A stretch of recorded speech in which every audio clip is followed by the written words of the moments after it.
My name isn't important, not yet. But I'll tell you this. A month ago my life split in two at a dinner table I set with trembling hope. It was supposed to be a reunion, a chance to mend the hairline fractures in my family that had spread into canyons over the years. But instead it turned into a battlefield. A quiet war masked in wine glasses and forced smiles, detonated by a single slap. Before we go deeper, if stories like this speak to you, tap that like button, hit subscribe, and share this with someone who needs to hear it. Your support helps these voices be heard. Let's grow this community, one story at a time. She hit me. My sister, 3 years older, forever favored, struck me so hard my head whipped sideways and my skin burned. Then, gripping my arm with a bruising grip, she shoved me hard enough that my shoulder cracked against the doorframe. "Get out of my house," she spat. But it wasn't hers. It had never been. My parents sat at the table unmoved. No one stood up. No one called out. Their silence thundered louder than the slap. I stumbled outside into the cold night air, my breath fogging beneath the streetlight. My lip bled. My arm throbbed. I stood there staring at the locked door, still clutching the edge of the memory, of the home that used to be mine. Something inside me snapped. Game over. A week later, while frost still clung to the sidewalks and silence sat heavy in my apartment, I sent the package. No return address. No warning. Inside, truth. By the next morning my phone was flooded, 45 missed calls from my mother. Her voice cracked in every voicemail, pleading like a stranger. "Please, it was all a mistake. Just call me. We didn't mean." But they did. They always did. I replied with 3 words. "Get out now." They had taken enough. But before I tell you what was in that envelope and what it did to them, I want to know something from you. Yes, you. What time is it where you are? What city are you in? How far has my story traveled? It matters to me because for so long I didn't matter to them. Let me take you back to the moment just before everything broke. 7 days before that dinner, I stood in my tiny kitchen arranging plates, the scent of garlic and simmering tomatoes curling in the air. I'd spent hours cooking lasagna, the same recipe my grandmother taught me when I was 13. I wanted this meal to heal us. I wanted too much. They arrived late as always. My sister strolled in first, her boots loud against the tile, her expression one of thinly veiled disdain. She scanned the room with her usual sneer, the kind that made you feel like dust on her designer coat. Behind her came my parents, my mother clutching a store-bought pie, my father already asking if I had something stronger than soda. They didn't comment on the scent of fresh lasagna on the candles I'd lit, or the effort I'd made to make the night feel special. They walked in like they were doing me a favor. I smiled anyway. Host mode. My mother handed me the dessert without eye contact. "Traffic was hell," she muttered. My father didn't even take off his coat before asking where I kept the beer. Still, I pushed down the rising bitterness. I had one goal, to keep the peace. To prove that this could still be a family worth saving. I brought out the appetizers. Cheese, olives, crackers. Conversation hovered on safe topics. My dad's book club, my mom's church fundraiser. My sister barely looked up from her phone. Then I made my mistake. I spoke. "I've been working on a new budgeting app," I said, placing a dish on the table. "I pitched it last week. My team liked it." Silence. The kind that lingers just long enough to humiliate. Then my mother waved her hand, dismissive. "That's nice, dear. But let's talk about your sister's new project. It's far more exciting." And just like that, the spotlight swung as it always did. My sister lit up, sliding her phone into her bag. "It's a wellness platform for women. Mindfulness meets movement. I've had 2 investors ghost, but they just don't get my vision." "They will," my father said instantly, nodding. "They're just not ready for something that bold. You'll land on your feet." I sat there chewing silently, trying to swallow my pride along with the food. This was familiar territory. Amanda the visionary. Amanda the brave one. Amanda the one whose dreams deserved rescuing, no matter how many times they failed. I'd built my career with no fanfare, no funding, no support. I had wins, but they were quiet. That night I wasn't looking for praise. But I was about to learn just how deep the betrayal ran. And how long it had been planned. My mother set down her wine glass and looked at me, too casual. "Have you done anything about the kitchen yet?" "In the house." I blinked, my fork pausing halfway to my mouth. "What about it?" Amanda was saying it would be perfect for her, she said almost cheerfully. My hand tightened around the fork. Amanda leaned in, eyes gleaming. You don't need all that space. I'm restarting my life. That house would mean a fresh start. I felt my chest constrict. That house was left to me, I said evenly. Her smile slipped into something sharper. You live alone. It's a waste. You mean the house I've spent 3 years renovating, maintaining, and loving? I asked. The one Grandma and Grandpa left me in their will? That house. My father coughed, avoiding eye contact. It's still a family house. Maybe think about sharing it. Exactly, my mother added. Amanda's going through a rough patch. You're doing fine. I nearly laughed. Fine. They loved that word. It meant, you're not worth the trouble. Not like her. I've earned everything I have, I said quietly. She's taken everything she's wanted. Amanda's eyes flashed. She stood. And then the night turned violent. Don't act like you're better than me, Amanda snapped, her voice rising above the clatter of cutlery and the low hum of music still playing from the kitchen speaker. Just because you build apps no one uses doesn't make you special. The words sliced, but I didn't flinch. I'd heard worse. At least I don't expect handouts every time I fail, I said, my voice steady, though my hands were shaking beneath the table. Silence. Thick and suffocating.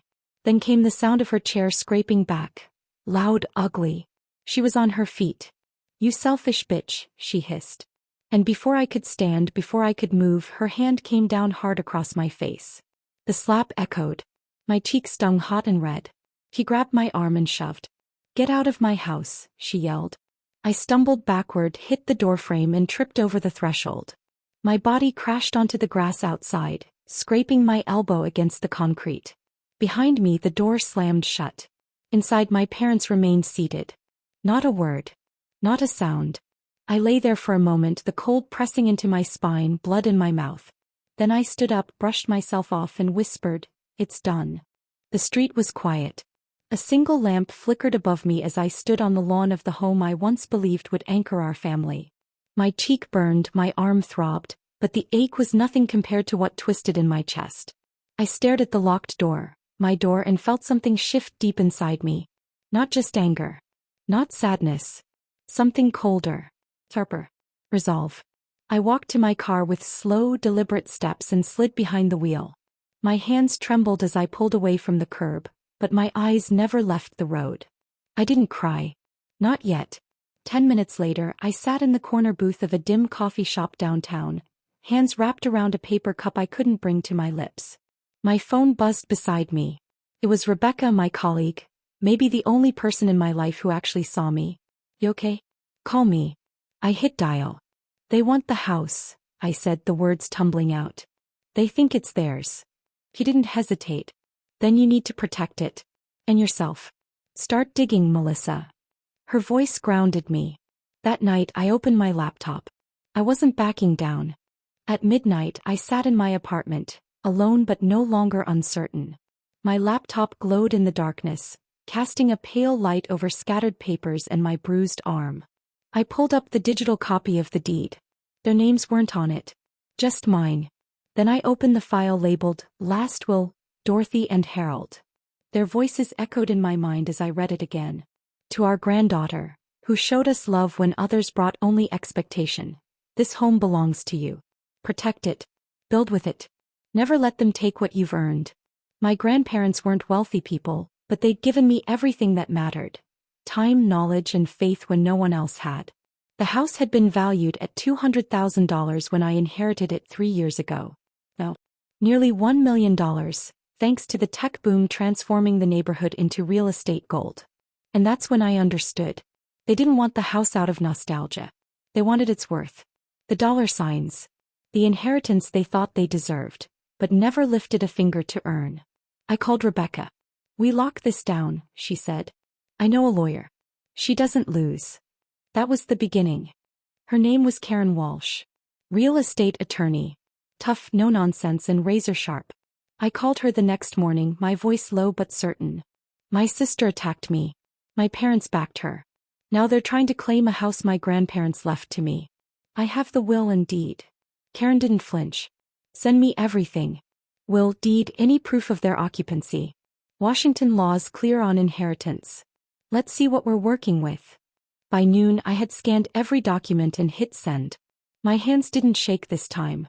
An hour later Karen called me back. Good news, she said. The will is airtight, signed by 3 witnesses, plus a medical letter confirming your grandparents were of sound mind when they finalized it. That house is yours. She paused, her voice cooling. Your family? They're technically squatting. They have no legal right to live there. I nearly dropped the phone. Squatting. The word felt absurd and devastating all at once. Amanda had been crashing in the guest room, calling it her home office for her flailing wellness app. My parents came and went like they owned the place. Karen's voice hardened. You have 2 options. Evict them in 72 hours or sell. Your call. I knew exactly what I'd do. That night I didn't sleep. I sifted through emails, texts, even old voicemails, anything that hinted at their plans. And the signs had been there for months. A message from my mother asking about the house's wiring. Amanda needs stable internet for her business. A text from my father. The garage could be great for Amanda's equipment. Think about it. Piece by piece the truth formed a pattern. They hadn't just lashed out during dinner. They'd been laying the groundwork, assuming I'd fold. Assuming I'd hand over my inheritance the way I'd handed over everything else in my life. I remembered being 16, sitting in my grandparents' garden with an old PC on my lap, debugging code under a lavender sky. My grandmother had placed a hand over mine, steady and warm. You're tougher than they think, she said, her eyes never leaving the screen. Don't let their noise drown you out, Grandpa added, tightening a wire on a circuit board beside us. Those voices, long gone, still held me upright. The next day Rebecca met me at a cafe near the water. Her eyes were fierce. This is your moment, she said. They've taken enough. Take it back. And I would. All of it. Back in my apartment, I cleared the table and spread out everything. Deed, will, a real estate analysis I'd quietly run weeks ago. The numbers didn't lie. A young couple, the Carsons, had already made a generous offer. $850,000. They had 2 kids, loved the garden, and adored the smart home system I'd coded myself. Their offer came signed last week. I hadn't told anyone. Not yet. Karen and I finalized the plan. A certified package delivered directly to the house. Inside, copies of the notarized will, the signed contract of sale, and a 72-hour eviction notice under Washington law. No room for debate. No more pleading. No more giving. Amanda's smug face flashed in my mind, how she smirked when she said I didn't need all that space. My mother's dismissive tone. My father's indifference. They thought I was weak, that I would flinch. But I had the law. And I had the truth. The Carsons would take possession in less than a month. I imagined their kids running through the garden. Roses blooming again. Laughter returning to the house that had held so many of my own broken silences. I didn't just want them out. I wanted that house to live again. Without them. I sealed the package myself. Thick envelope. Heavy with proof. At the courier office I handed it over without hesitation. My name wasn't on the return label. Just an address. Final. Then I got in my car and drove south, leaving the city behind. A work conference in another state gave me the perfect excuse to disappear. Distance between me and the fallout I knew was coming. I silenced my phone, tossed it in my bag, and let the quiet take over. But it didn't last long. By evening my phone lit up like wildfire. Rebecca's message came first. Package delivered. Brace yourself. Then came the voicemails. First my mother. Sweetheart, what's this about a sale? You're confused. Please, let's talk. Then Amanda's voice. Ice and venom. You think this is over? You won't get away with this. Finally my father. One line. We need to talk. But I didn't answer. Instead I stood backstage at the conference waiting to present my app to a room full of strangers. Choosing my career over their chaos. For once I was putting myself first. 2 days later Karen called. They opened it, she said. And now. They're losing their minds. Karen's voice came through crisp and composed. Your mother's been calling my office nonstop, claiming there's been some kind of mistake. Amanda's already hired a lawyer, a guy named Paul Grayson. I let out a dry laugh. Let them come. Karen didn't flinch. They're grasping at straws. The will is sealed tight. 3 witnesses, notarized, and a doctor's note confirming your grandparents were of sound mind. 3 years have passed. They can't contest it. What's next? I asked, heart steady now. We move forward with the eviction. The Carsons are set to take possession in 3 weeks. If your family refuses to leave, the sheriff will intervene. I imagined the house. Amanda pacing like a caged animal in the guest room she'd claimed, tearing open the envelope to find not an invitation but a final notice. My mother with shaking hands, reading the will she once dismissed, realizing it had never included her. My father saying nothing at all. They'd counted on me being quiet. On me folding like always. But I had learned from the best. Dorothy's quiet resolve, Harold's unshakable patience. You don't owe them anything, Grandma once told me, her hand resting lightly on mine. He was right. And I was done. That afternoon my phone rang again. I recognized the number. Amanda's new lawyer. I answered, but only out of curiosity. Hi, this is Paul Grayson, he began smoothly, all practiced politeness. My client believes there's been a misunderstanding regarding the property. Of course she did. The house is a family asset, he continued. Surely there's a path to resolution that doesn't involve. The will is legally binding, I cut in, my voice cold. 3 years old. 3 witnesses. Doctor sign off. If you've read Washington statute, you already know you don't have a case. There was a beat of silence. Oh, Amanda's exploring options, he said, losing steam. She should start with boxes, I replied and ended the call. Karen called me later that night, her tone satisfied. Grayson's backing off. He won't take it to court. There's nothing to stand on. The case is dead. I exhaled slowly. It wasn't just a victory, it was validation. Years of being talked over, overlooked, dismissed. And now they couldn't even mount a defense. I stayed an extra day at the conference, letting the silence grow louder back home. Rebecca texted me again. Amanda just posted a rant online. They're spiraling. Good. Let them. By the time I returned to the city, the damage was already spreading like smoke through dry grass. Amanda's social media had become a mess of cryptic posts and thinly veiled accusations, me cast as the villain, the betrayer, the cold-hearted sister who stole her legacy. Her followers, mostly friends who didn't know the truth, rallied in the comments.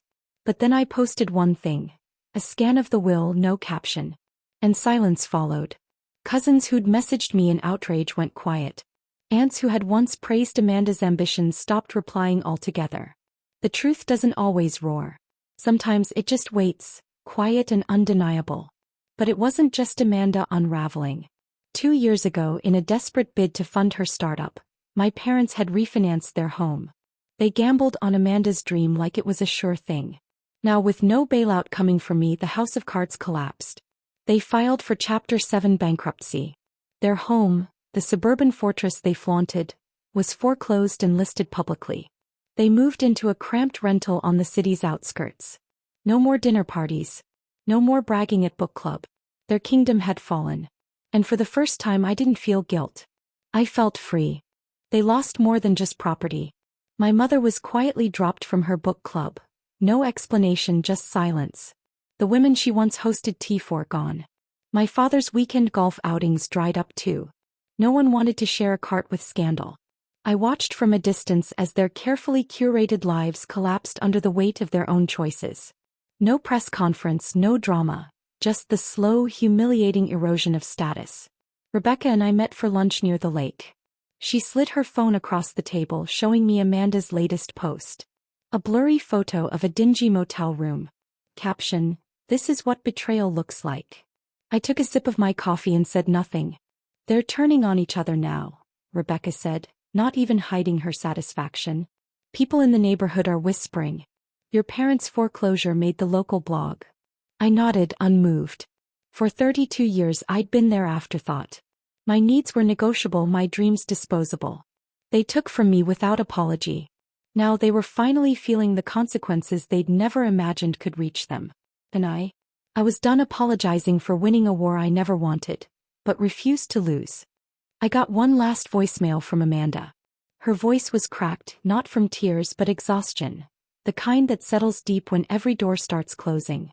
You've ruined me, she said. Where the hell am I supposed to go? I didn't reply.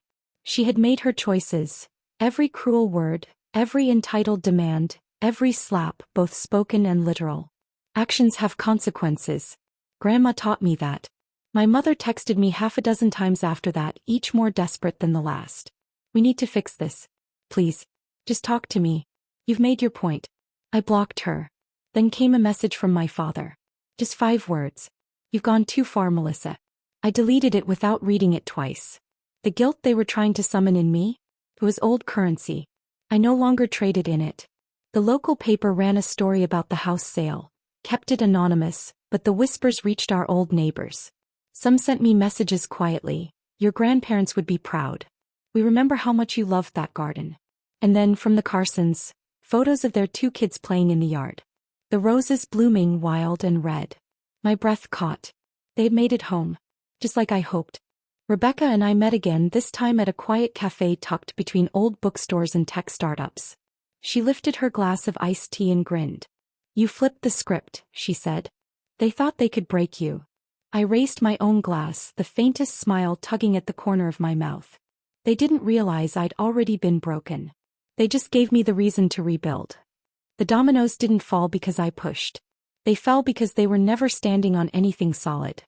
3 decades of silence, sacrifice, and second place. All buried beneath the weight of their entitlement. I wasn't carrying it anymore. 2 months later, I stood in the living room of a small gray bungalow across the city. Light streamed through the windows. The paint was fresh, the air new. It was half the size of my grandparents' house, but it was mine. I'd planted rose clippings from Dorothy's garden out front. Hung an old photo of her and Harold above the fireplace. With the money from the sale, I'd funded something bigger than revenge. An education app built with Rebecca designed to teach kids how to code. Just like Grandma taught me. The downloads were climbing. So was I. Amanda faded. After the foreclosure, after her failed attempts at pity and legal threats, she slipped into a kind of silence I'd never seen from her. The last I heard, she was working part-time at a coffee shop across town, living in a shared apartment with strangers. No car, no business, no followers hanging on her every update. Her once constant social media feed went dark. The world had stopped clapping.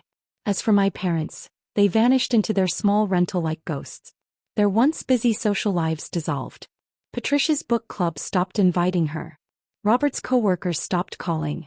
A local blog mentioned the bankruptcy, tying it vaguely to a failed family investment. The whispers reached every corner of the community they once ruled. And I didn't grieve. I didn't gloat. I simply moved forward. One blocked number at a time. I carried with me only what mattered. The quiet nights with Dorothy in her garden, the afternoons debugging circuits with Harold, their steady voices reminding me that my worth was never something they could give or take. I didn't need to punish them. Their own choices had done that. I just needed to walk away. And I finally had. Weeks later, I found myself driving through the old neighborhood, not out of nostalgia but out of closure. I slowed as I passed the house. The Carsons had fully moved in. Children's bikes leaned against the fence. Wind chimes danced from the porch. The roses were blooming, thick, fragrant, alive. Someone had added a small wooden sign to the garden gate. Dorothy's garden. I didn't stop. Just rolled by slowly, one hand on the wheel, the other gripping nothing but air. My heart didn't ache. It swelled. That house was never meant to be a prison for me or a prize for them. It was meant to grow things, to nurture and protect. It finally was. Back at home, I checked my inbox. More downloads. More messages from parents thanking me for building something that made coding feel accessible for their kids. Your app gave my daughter confidence. My son asked if he could build a robot. This was what I was meant to do. Not fight for scraps at someone else's table but build my own. In the photo above my desk, Dorothy smiles at me from her garden. Harold stands beside her, proud and quiet. I smile back. And keep building.